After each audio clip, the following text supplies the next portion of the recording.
Hello, Calc 2 friends. This is Mr. Young, bringing you notes, section 7.5 on partial fractions.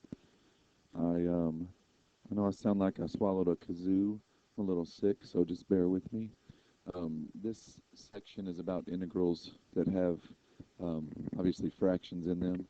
And the only way we're going to be able to solve these integrals is to decompose the fraction inside into the partial fractions that then would be added back together to give us this new fraction. Decomposing a fraction is pretty tricky because you have to know, you know the bottoms of these fractions, and they are going to be the values you get when you factor the bottom. But it's not just as simple as dividing up the top. This bottom fraction, when you factor out an x, you're left with x squared minus 4, which then factors to x plus 2 and x minus 2. The three factors that I would add together, or the three fractions that I would add together to give me this overall fraction, would have these three numbers on the in their denominators. But finding the tops of those those fractions, finding the numerators, that's the tricky part. This is something you learned how to do in pre-calc and maybe even algebra 2. And all those times when you said, when am I ever going to use this? Well, here you go. You're using it to evaluate this integral. When are you going to ever use this integral? I don't know. Someday somebody will tell you. But let's forget the integral for a minute. All I know is that this big fraction is made up of three parts. I know that one of those parts has x on the bottom. Another one of those parts has x plus 2 on the bottom. And the third part has x minus 2 on the bottom. And the trick here is to figure out what A, B, and C are. And if you have repeated factors in the bottom, like if I had x plus 2 twice, that would be a different story. Or if you have quadratic factors, that would be a different story. And hopefully you remember those things. We'll get to them eventually. But this type has nice basic linear factors, x, x plus 2, and x minus 2. So now A, B, and C are our unknowns that we're trying to figure out. But you kind of treat it like you're adding this thing together. If I were going to add these three together, I would need a common denominator, which I already know is the denominator right here that I started with.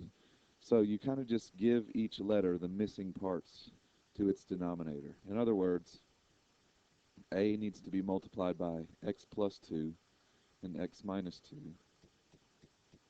B needs to be multiplied by x and x minus 2. And C needs to be multiplied by x and x plus 2. So if we were going to add the fractions together, those are the tops, and the bottom would be the common denominator. Okay, so if I don't know what A, B, and C are, but I do know the numerator that I get when I add these together is the 5x squared number, or numerator. That's going to be equal to A over x plus 2 and the rest of this line.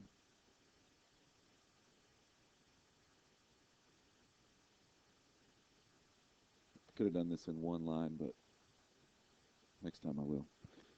Okay, so now this is the equation we need to figure out what A, B, and C are. I would have this denominator under both x times x plus 2 times x minus 2, and that same thing would be under here. But if I had it there, my next step would just be to cancel that out anyway. So let's just never put it there. Okay, go away. And then this is the equation we need to work with. Okay, there's a couple main methods. When I was in school, I learned the method of equating the coefficients, and we might have to do that on a more tricky one. But with this one, the easiest way to go about it is to choose a value of x that conveniently eliminates two of the three, A, B, and C. For example, let's just let x equal 0. Okay, x can take any values. A, B, and C are true no matter what value x takes. So let's choose a value for x that makes it convenient. What happens then is 0 gets plugged in on the left side, and I get 5 times 0 squared minus 12 times 0 minus 12, which is all just 12. And then on the right-hand side, I get A times 0 plus 2 times 0 minus 2 and then b times 0 and c times 0. It doesn't matter what it would be b times 0 times negative 2, but as long as x is 0, b and c will be gone. That's why I chose 0. So negative 12 is equal to negative 4a, so therefore a equals 3. Okay, so I've got a, I have 2 more to find. I'm going to find the 2 more in the same way. I'm just going to choose a different value for x. What if x equals 2? I'm choosing 2 because the a chunk has an x minus 2, and the b chunk has an x minus 2. So I'm going to be left with is the c. On the left-hand side, it's a little more complicated to plug into, but it's still not that bad. 5 times 2 squared minus 12 times 2 minus 12 is equal to 0 for the a and 0 for the b, and c times 2 times 4. Okay, so 2 squared is 4. 4 times 5 is 20. Minus 24 minus 12 equals 8c. Let's see, 20 minus 24 minus 12 looks like negative 16 equals 8c. And therefore, c equals negative 2. Okay, so there's 2 of the 3. They won't always turn out so nice and neat, but when they do, it's kind of reinforcement that you're on the right track. So I'm happy to see nice even numbers, like, I shouldn't say even, nice integer numbers like 3 and negative 2. Okay, so let's find b. I'm going to choose x as negative 2. Okay, then my left-hand side will be 5 times negative 2 squared minus 12 times negative 2 minus 12. In my right-hand side, everything's going to go away except the b chunk. My a will go away because it has an x plus 2. My c will go away because it has an x plus 2, and I'll be left with b times negative 2 times negative 4.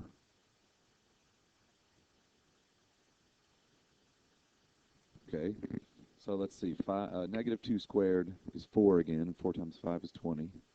Plus 24 this time, minus 12. And over here, I'm going to get 8b.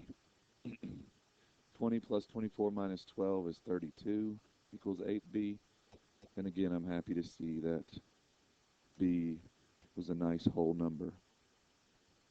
Okay, so that's a nice review of an easy partial fractions. I didn't have to do anything fancy with that partial fraction, but the point is I broke down this complicated fraction into something that I could work with and end up integrating. Okay, so I knew that whatever I got for a goes over top of x. So my new integral is a over x, which was 3. I'll just go ahead and divide it into 3 separate parts. My next part was b over x plus 2. Turns out b was 4. You don't have to do 3 integral symbols each time. You can just integrate the 3 parts within, but I think it kind of illustrates the fact that we are integrating 3 separate parts because now we have 3 fractions all added together. My last part is c over x minus 2. c is negative 2, so I'm going to put the negative out front, 2 over x minus 2. And the thing I've noticed is you guys are picking up on the new styles of integral, but our biggest problems are doing things that we should have learned last year. So these are all going to end up being natural logs because they are all going to be du over u.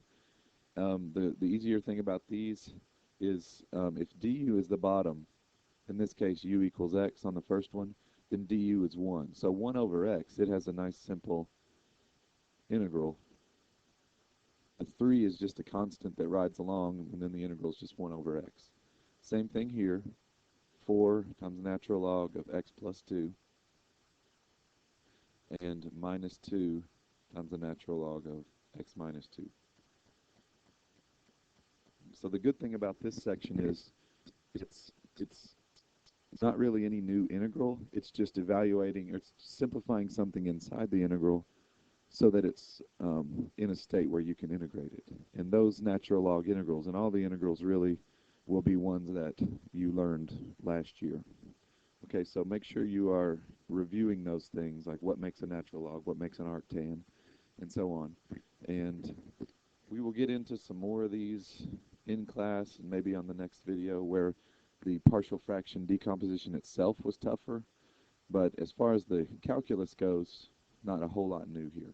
All right, so I'll see you in class, and enjoy. Young out.